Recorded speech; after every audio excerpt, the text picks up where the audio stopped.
mga kadungsi. Practice dribbling lang muna tayo yun. Ito lang muna kaya natin. Hindi pa natin kayang tumakbo siguro sa loob ng court ngayon. Medyo mabigat na katawan natin. Kaya practice lang muna tayo sa dribbling.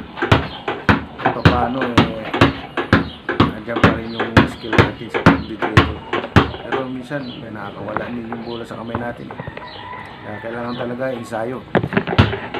Hindi walang ensayo kaya dribble lang muna tayo mga kamuski. Hindi pa tayo pwede sa pagkaan ng ating katawan. Medyo mabigat ang katawan natin. Kailangan magbawas. Hindi sobrang sumabot ng bigla eh.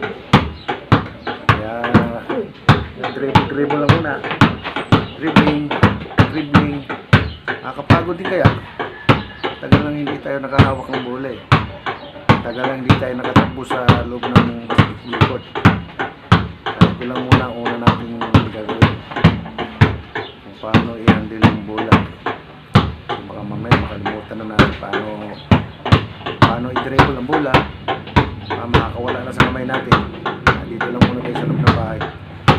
Ngayon naman yung magsanay muna ulit sa pag-dribble.